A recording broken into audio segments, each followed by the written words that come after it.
Baik, Prof. Anton, kalau misalkan sebuah negara itu dinyatakan gagal membayar utang atau bangkrut, ini sanksi yang didapat negara tersebut apa saja, Pak Anton? Apakah ada sanksi? Iya, sebenarnya kalau sanksinya ya tentu di pasar keuangan global ya, atau di pasar surat utang ibaratnya semua surat utang yang dikeluarkan oleh negara, surat berharga yang dikeluarkan oleh negara tersebut sudah tidak dipercaya oleh pasar. Jadi untuk menarik investasi investor baru ke negara itu ya jadi susah. Ya, solusinya apa ya? Tentu sekali lagi melakukan negosiasi terus dengan lembaga donor, misalnya dengan kalau yang memungkinkan kan Sri Lanka minta bantuan IMF ya, atau utang terbesar mereka kan dengan Tiongkok kalau nggak salah.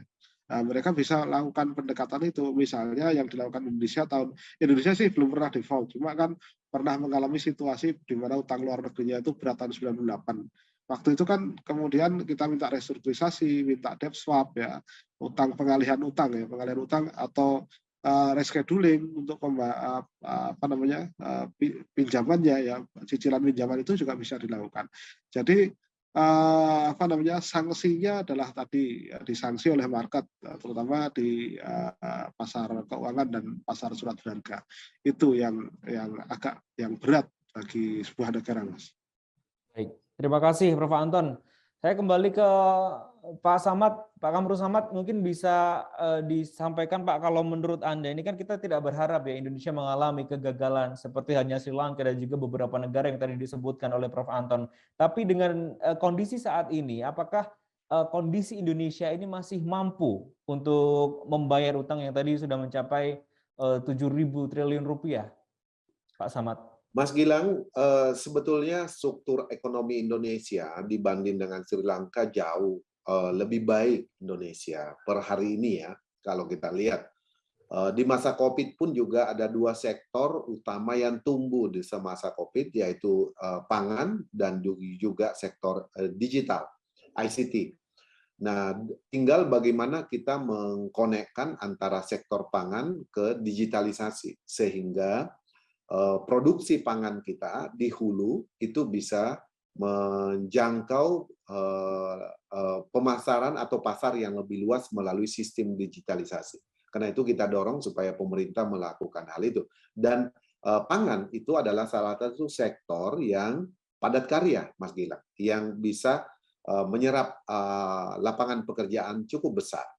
Kemudian selanjutnya, kalau kita melihat juga postur APBN kita di 2022 ini, memang kita hanya ada satu yang di luar prediksi kita waktu kita menetapkan asumsi makro, Prof. Anton, yaitu perang antara Rusia dan Ukraina. Waktu itu tidak ada sama sekali waktu bulan Juni, Juli, Agustus, September di Komisi 11 waktu kita menyusun KEM PPKF, Kerangka Ekonomi Makro dan Pokok-pokok Kebijakan Fiskal untuk 2022.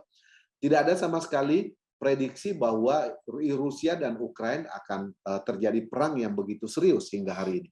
Sehingga prediksi pertumbuhan, asumsi pertumbuhan ekonomi kita 4,8 sampai 5,2, mengatasi pengangguran, pencipta lapangan kerja, mengurangi angka kemiskinan, target lifting minyak kita dan seterusnya, itu kita asumsikan bahwa tantangan utama kita adalah sektor kesehatan, yaitu COVID. Sewaktu-waktu bisa ada varian baru. Itu sudah masuk dalam koridor prediksi kita.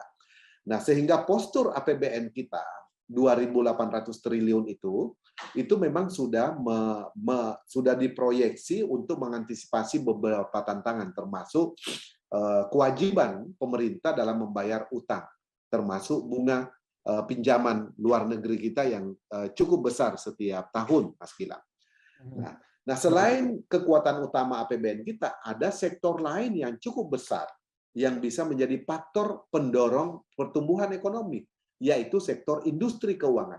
Ada 18.000 triliun perputaran uang di 3 pilar industri keuangan.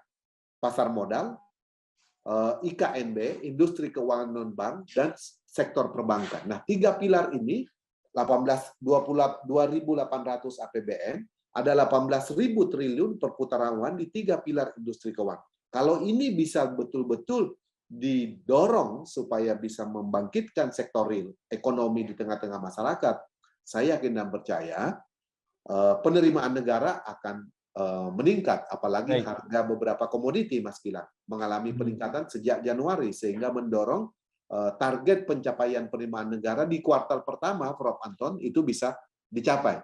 Nah, di kuartal kedua kita juga masih optimis. Kemudian, kalau melihat struktur utang yang Mas Gilang tanyakan, struktur utang kita sebetulnya kalau berdasarkan PDB utang luar negeri ya, khusus untuk utang luar negeri terhadap PDB kita itu di angka 34%. Memang batas maksimalnya berdasarkan undang-undang itu di 60%. Nah, dibandingkan tahun 2021 memang kita mengalami penurunan sebetulnya, karena di 2021 itu 41, sampai 43%. Nah, sekarang ada penurunan. Kenapa? Karena ada perbaikan dari segi penerimaan, ada peningkatan dari segi penerimaan negara, termasuk tax ratio kita, Prof. Anton, mengalami perbaikan di kuartal ke pertama di tahun ini. Nah, 7.000 triliun, Mas Gilang, utang pemerintah itu sebetulnya ada perubahan struktur utang negara. Ya, sekarang ini utang negara sudah mengalami peningkatan dari segi utang dalam negeri yang didominasi oleh rakyat Indonesia. Jadi penjualan surat berharga ya di dalam negeri itu sekarang pemerintah berutang kepada rakyat Indonesia yang hampir setiap 3 bulan ya, Prof. Anton, ada penjualan surat berharga yang dilakukan oleh Kementerian Keuangan melalui stakeholder nasional kita, sehingga rakyat kita bisa membeli surat utang tersebut. Jadi ada perubahan struktur, dan itu kita dorong dari Komisi 11 supaya interdependensi kita terhadap luar negeri itu semakin berkurang, sehingga kewajiban pemerintah itu betul-betul berada di tangan rakyat, dan itu terus mengalami peningkatan, Mas Gilang. Cuma angkanya saya belum bisa sampaikan, saya belum dapat update per kuartal pertama tahun ini. Tapi perubahan struktur utang kita jauh lebih sehat dibanding dalam 5 tahun yang lalu.